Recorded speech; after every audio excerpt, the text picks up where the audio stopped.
Welcome to video number 2 of our series where we're helping you to build courage from chaos and live your best life. I'm Vanessa Wideski and I'm here with Tom Campbell. Hi Vanessa, glad to be here. Glad to have you, Tom. So today we're looking at Tom's big toe, and we're looking at how your toe helps to explain all of life's big questions, like who are we, why are we here, and what is the meaning of life, right? Mm-hmm. These are questions that humanity has asked for all of history, throughout all of time. Science dove into it, philosophy, religion, they've all tried to answer this question. Right. What's the meaning of life? And it wasn't until we could bring philosophy, science, and religion all together in one overarching theory that explains all of them at the same time that we were actually able to get the answers to those questions. Mm-hmm. Yeah. And before that, it was always kind of all or nothing. It was always either religion or science. We never had it unified or brought together. And because here, especially in the West, we're a very fact-based culture, we believe that science had all the facts, that they could distinguish truth from fiction, fact from fiction. I've heard you say that the scientists are like the high priests of Western civilization. Yeah, Western culture, I say. Western culture. Yes. And I say that they are the high priests of Western culture, mostly the physicists, because the high priests have the traditional job of telling everybody else what to believe. Mm-hmm. That's what the high priests do. Right. And in our culture, that's the physicist. Mm-hmm. They say this is real, this is not. Yeah. This is science, this is hooey, this is pseudoscience. Yeah. They're the ones that get to, determine what people believe. And just kind of basic science, like when I think back to school and what was taught in school, it was mandatory. What I learned in school was like physics, biology, chemistry. What we all learned in school was that the only thing we studied was matter, physical matter in this universe. Mm-hmm. And we learned that matter was the only thing that existed. Yeah, that's the basic belief that is at the kind of the foundation of science, is that we live in a reality that is mass-based. Mm-hmm. Okay, and it's a causal reality. Right. So it's a physical, material, causal reality. So everything has a material cause. Mm-hmm. So that's kind of the materialism. Everything has a material cause. Right. And the problem with that is that it's just not true. Mm. But that's the belief where most science is. Yeah. And it says that there isn't anything important that isn't material. Mm-hmm. Yeah, that's right. Well, look at what's important to us. What's important? Love. Is that material? No. Justice? No. Is that material? No. Caring? Empathy? You see, all of those things that are kind of fundamental, is that material? Consciousness, is that material? You see, well, that's called the heart problem. Mm-hmm. How does consciousness have a material cause? The brain creates consciousness. Mm-hmm. Well, they call that the heart problem because they've been trying to come up with a good explanation of how it does that, right. And they've not even made a significant step in that direction because that's not the way it works. Mm-hmm. The way it works is that consciousness is fundamental. We discussed that a little in the last one, and that everything else is then a derivative of consciousness, mm-hmm. which brings us to the idea that this reality is a subset of consciousness, a virtual reality based on information. Mm-hmm. That consciousness is an information system. Right. And it's hard to get there because we are so ingrained in this belief system of materialism. Like all we believe is that what we see, that's what's real, and that's all there is. There's nothing more to it. Like this has been taught to us since we arrived in this life. That's true. And because consciousness is completely immersed in this game, we call the physical universe. The player, which is consciousness, begins all of its experience from when it logs on to its character. So as far as consciousness is concerned, there is nothing else other than the gameplay, because all of its experience comes from logging onto a character. Okay, it's not like playing The Sims, where partway through you can put a game on pause, go take a break and then come back. Right. This game is total immersion kind of game. So then people like us, we have a body, that's the avatar. We have a consciousness, that's the player. And the player believes that it is the avatar. It seems that's self-evident. Right. But it isn't. So we are all pieces of consciousness, and we are playing in this game called life together, and we're learning and we're growing, and we forgot that it's just a game, and we think that this is all there is, that this universe is all that there is. And so because we are, again, indoctrinated into this belief system of materialism, it causes us to feel very disconnected from one another. Yes, it does, because we believe that the only thing that is real is material. So things like, happiness and caring and love and, beauty, and there's all sorts of things that really make our life worth living. That's where the meaning comes from in our life. And all of those things are reduced to hallucinations. We just think those things are happening. Materialism is a different philosophy than, say, capitalism. But capitalism and materialism kind of go together pretty well. Yeah. Materialism as this very basic understanding that all that exists is matter. There's nothing more than matter. That's the root cause that creates all the dysfunction in our world. It's the paradigm that we live in that we're stuck with, right? Because we don't see ourselves as connected. We see ourselves as, you're separate from me, and therefore I have to compete with you for resources. And even in our relationships, where things like empathy and caring and love, would have a bigger part, mostly our relationships are based on individuals getting their needs met. Right. You have a relationship with somebody because that somebody can meet your needs. If they don't meet your needs, then you don't bother with a relationship with them. Right. So that's the reason for a relationship, is to find somebody that can meet your needs. You see, that's still a self-centered, I'm here, I'm trying to get my needs met, and if you meet my needs, then great, maybe we can have a relationship. And if I meet your needs too at the same time, then we'll get along just fine until our needs change. Then there'll be a problem. So that kind of an attitude is an attitude that turns relationship into a business agreement. Yeah. As long as we meet each other's needs, then we're a couple. But as soon as we don't, then we really don't have anything to hold us together. Right. Because it's all self-centered. When I stop getting fed what I want, then why should I hang around in this relationship? Exactly. It's very self-centered, whereas real love is about other. What can I do for you? How can I help? How can I be of service? It's all about me making you happy, not me getting happy because of you. Yeah.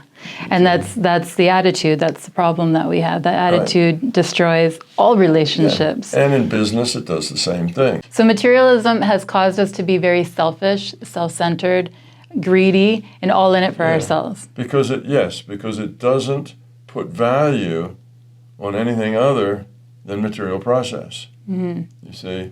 And that's a huge problem, because we all are indoctrinated into this belief system, which is why we've ended up with the humanity the way that it is now, where it's like, 5% of the world's population owns more than 50% of the wealth. And they don't really care a whole lot about that other set, that 5%, that 95%. Yeah. Unless they do care that 95% keeps giving them their money for products of some sort or another. In our culture, we need more and more and more and more because we want. And that want is often generated by our culture, by our advertising, by the people who want us to want their products. And they use psychological tricks and things to connect to us at an unconscious level to make us want their products. Yeah, and we allow ourselves to be manipulated because we have these insecurities and fears and this fundamental feeling of I'm not enough, I'm disconnected, I'm all alone, I'm isolated, and poor me, because we don't see the big picture. And so again, the root cause of all the dysfunction we see in our reality comes down to materialism. And this is something we can't get away from when we come into this reality, when we come into this life. And it's really hard to grow beyond it, is the point. It's really hard for us to get beyond the place where our world is mainly about users trying to use whatever they can to get as much as they can, rather than people caring about other people.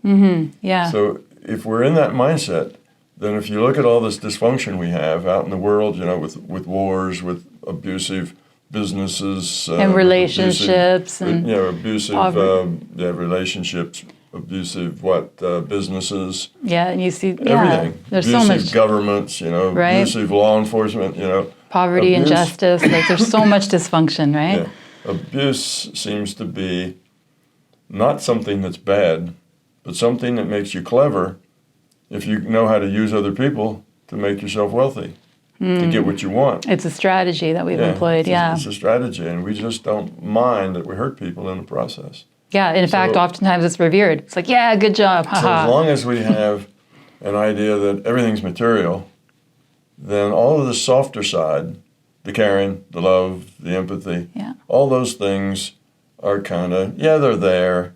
Yeah, everybody should love everybody else. Yeah. Right. But in the real world, that's not the way it plays. Right.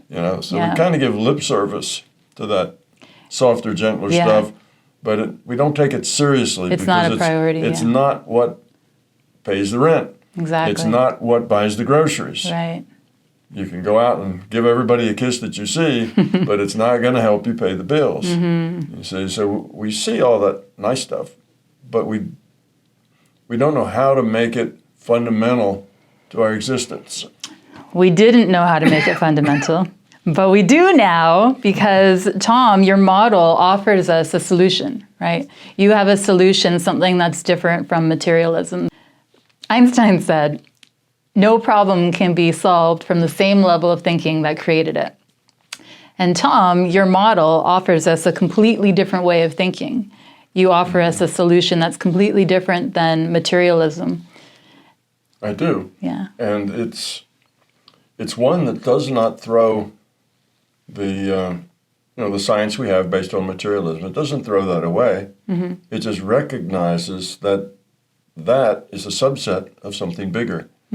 So what it does, and it's called a T.O.E, a theory of everything. When scientists talk about a T.O.E, they mean an overarching understanding from which you can derive both quantum mechanics and relativity that unifies those two sciences, because those are the two big, things in physics and science that they underpin all the rest of science. Right. Mine, I call it a big T.O.E because it not only does that, it does accomplish that, but it also lets you derive individual experience. So you can explain quantum mechanics, you can explain relativity, and you can explain personal experience. Okay, so your model offers us a solution, something different than materialism. And in your model, you say, rather than this being a material-based reality, you understand this reality to be an information-based reality. And the interesting thing is, this isn't actually new, because didn't Einstein say, nearly 100 years ago, that reality is merely an illusion, albeit a very persistent one? He did say that, and many of the early founders of quantum physics made such statements about consciousness being more fundamental, and consciousness is at the core of our reality. That was almost a common theme among the Bohr, Heisenberg, Schrodinger, Planck. These are all the big guns, that understood it. And Einstein said, yes, that consciousness had to be, at the root, at the foundation. Right. But he said he had no idea how to express that in an equation. So it was intractable. And that's because they didn't understand the concept of virtual reality. Had they understood that concept, they would have found the solution to that mystery. And then weird physics wouldn't be weird. Yeah. Quantum mechanics would be a logical science, not a weird science. So for nearly 100 years now, physicists knew that the materialist model was flawed, but they didn't have a model. They didn't have the understanding to explain what was fundamental, Exactly. what was real. Yeah, about 100 years ago, it makes it the 1920s. And in the 1920s is when quantum mechanics evolved, and they did know that this reality was not materialistic. So back then they saw that, okay, well, this is flawed because of what's happening. This phenomena doesn't work. It's not consistent. Right, but and they didn't have anything, like you say, to replace it with. Right. So yes, you had all these people saying, wow, we're on the verge of a great new discovery about the nature of reality. Yeah. But what is it though?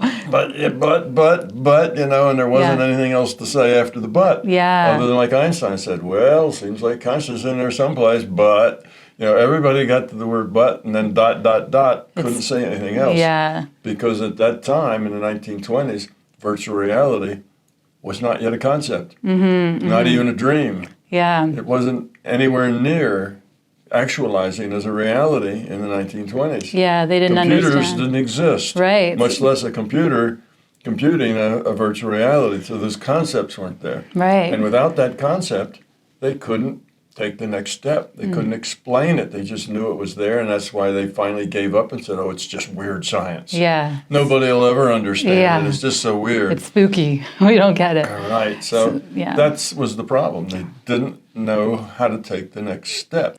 Today we live in the information age. And we have the concepts that will help us to take that next leap forward so we can make this paradigm shift. And so I'm excited for next week, where we're going to jump into your model and look at how it works, as well as understand how we will all benefit from it individually and together collectively as a whole. So make sure to join us next week. Thank you, Tom, and thank you all.